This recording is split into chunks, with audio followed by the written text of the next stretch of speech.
Welcome to the Estate Blueprint, Planning Your Future with Tom Begley. Hey everyone, welcome into an all-new episode of the Estate Blueprint with attorney Thomas D. Begley, founder of Thomas Begley, LLC in Morristown, New Jersey. I'm your host, Mike Lien. Tom here is a certified elder law attorney who has dedicated more than 35 years to helping South Jersey families protect what they've built through thoughtful estate planning and special needs trust, Medicaid planning, and probate administration. And in today's episode, we're talking about one of the most common questions I'm sure Tom hears from everybody in South Jersey and beyond. Hey, should I give my house to my kids? So, Tom, it's good to see you. I'm sure many people out there think giving their home to their children is just part of getting the affairs in order. But from your perspective, does that really make any sense? Thanks for having me, Mike. Giving the house is a very important topic that comes up all the time in my practice. Basically, as individuals get older, they want to make sure that they protect their house from three perceived conditions or problems. One is probate. The second is taxes, and the third is long-term care costs. However, you have to be very careful to know that there's no magic bullet. Sometimes transferring the house makes all the sense in the world, and sometimes it can be a complete disaster.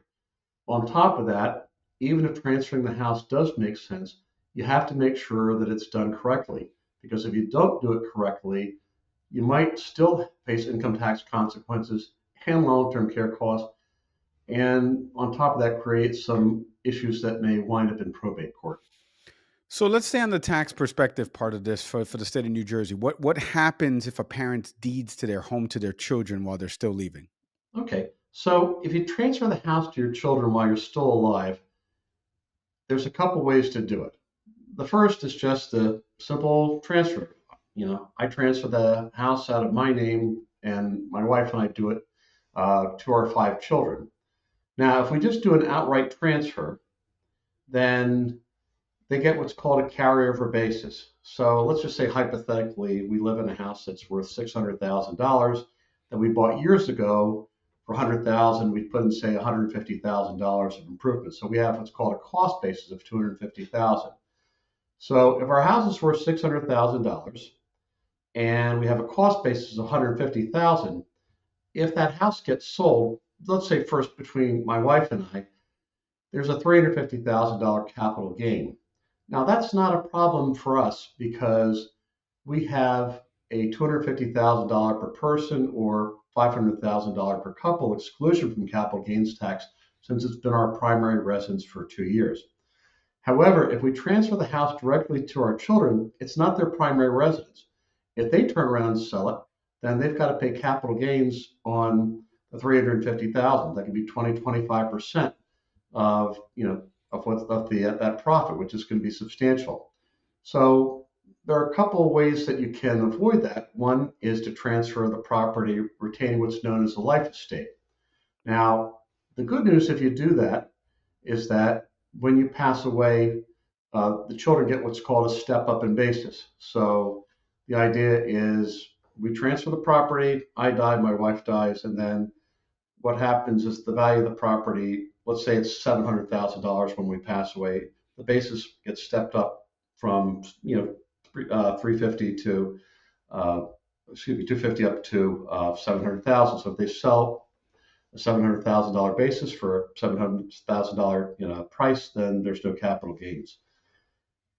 Now, in New Jersey, that does actually solve the income tax issue.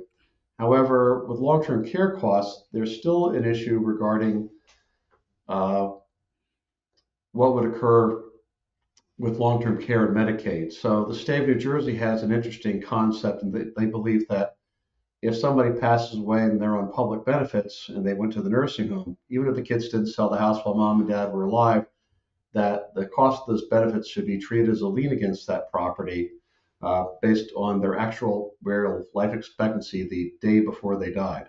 So, I mean, it's sometimes a okay thing to do. The other problem is if you sell the house in 2 years, you lose the life. You use 2 or 3 years, you lose and you consent to it, while you're alive.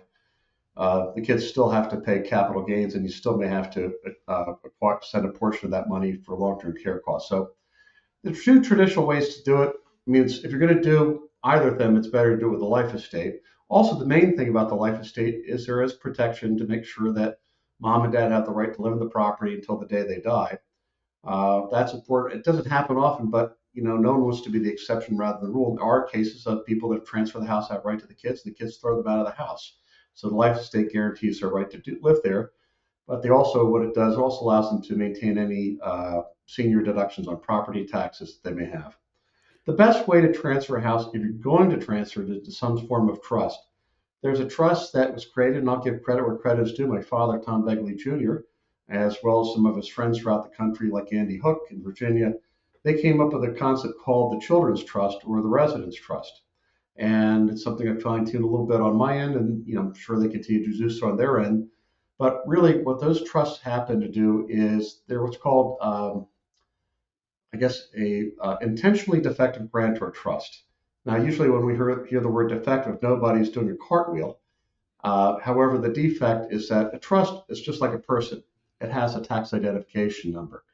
However, we intentionally don't get one, and because we intentionally don't get that, and we also retain what's called right to use and occupy in the deed, which is kind of like a life estate, when two things happen. If the house gets sold while mom and dad are still alive, that $250,000 or $500,000 exemption from capital gains is still around. And also, when they pass on, there's the exemption from the capital gains taxes because of the step up in basis. And if you wait 5 years, there will be the protection of not having to liquidate the house to get long-term care costs when you can get Medicaid to pay instead. So, as I said before, even if it makes sense to do, you need to do it the right way. Definitely need to do it the right way. And you said a bunch there that I wanted to follow up on. Can you go back to what you said about people transferring the house, that it'll protect it from nursing home costs, long-term care expenses? How true is that under New Jersey's Medicaid rules? So it is, and that's actually, frankly, probably in this day and age, the sole reason to transfer a home, because if just to get out of the way, we have the easiest probate state in the country. When somebody dies, the executor merely has to go to the county circuit, say, here's the will, here's the death certificate, and they fill out a couple of very easy forms, and you don't even have to have an attorney accompany you to it. You do it on your own, and that's pretty much probate New Jersey. There's a couple small requirements that are not even enforced. So doing a deed to avoid probate makes no sense. If the two of us were sitting in sunny Florida, I would tell you to do it yesterday, if not the day before, though. But the second, of course, with taxes, from an inheritance tax standpoint, which people have done over the years, the estate tax has basically gone away. There's no New Jersey estate tax, and for the federal estate tax, you need $13,980,000 per person, twice that amount per couple to be bothered by that. And I think, Mike, you and I don't know too many people that walk around shaking that sort of money. So when people hear you should do it for taxes, that's really not much of an issue to do it. And the inheritance tax, most people are exempt from it. So the main reason, of course, is for long-term care costs. So as far as long-term care costs, transferring the house to the children, transferring the house makes sense as follows. And when somebody goes into a nursing home, there's going to be a 5-year look back before you can apply for Medicaid for any transfers or gifts that you might make. So if you gift the house, you have to wait 5 years, with one exception as far as children are concerned. That would be a child who is under 18, blind, or disabled. They're exempt from the 5-year penalty period.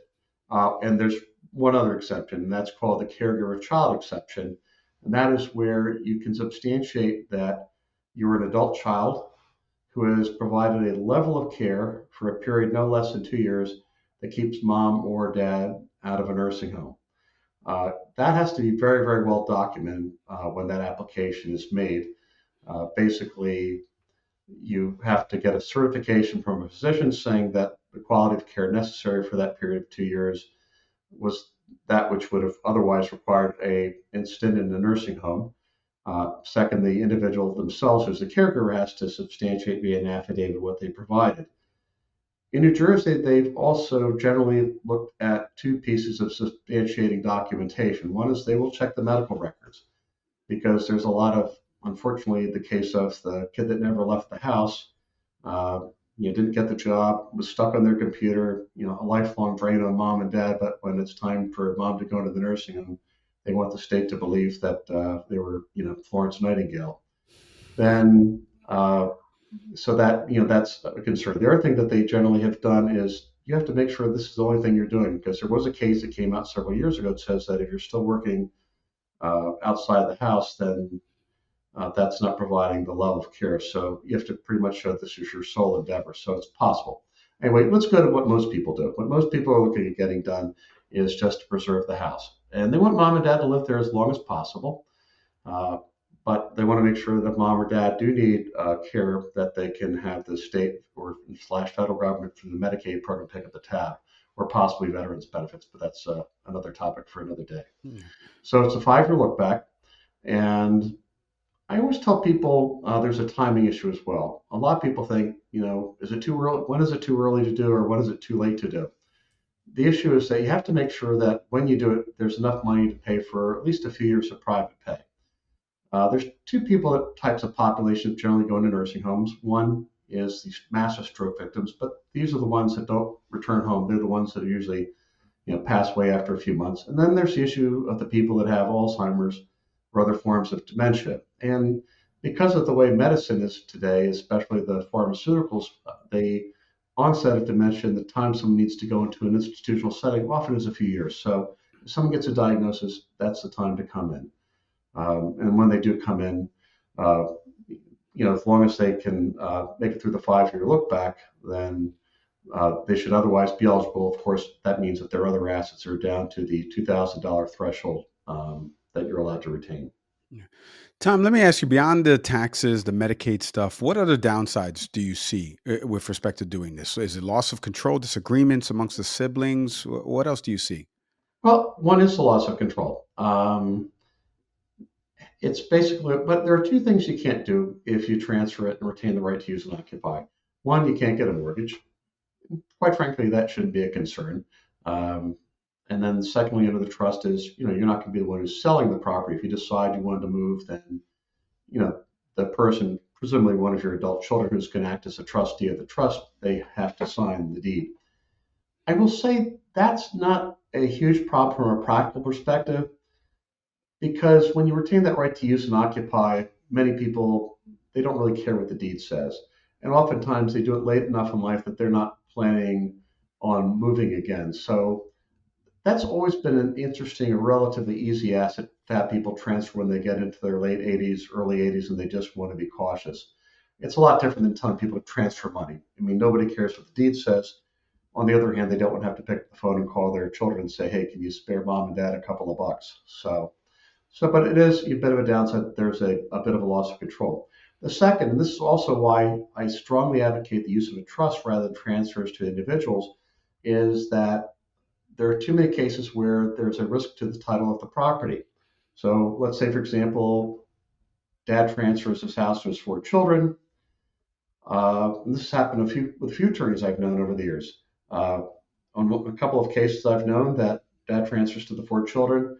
Dad eventually goes into a nursing home. The children decide to sell the house. And when they get to the closing table, they find out that one of the 4 children is in the middle of bankruptcy proceedings or has judgments entered against him. And all of a sudden, a lot of the net proceeds of the house have to wind up paying off creditors rather than staying in the family. So this is what I call solving one problem by creating another.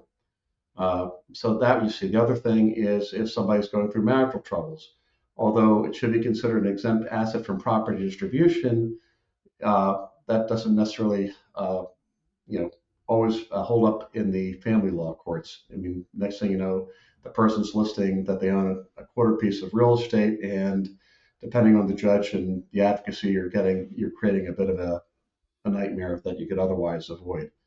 And even if the property distribution is not going to count it, it can be used as calculations for alimony and child support. So once again, I'm not a big fan of the transfer individually, but that's one of your risks. Yeah.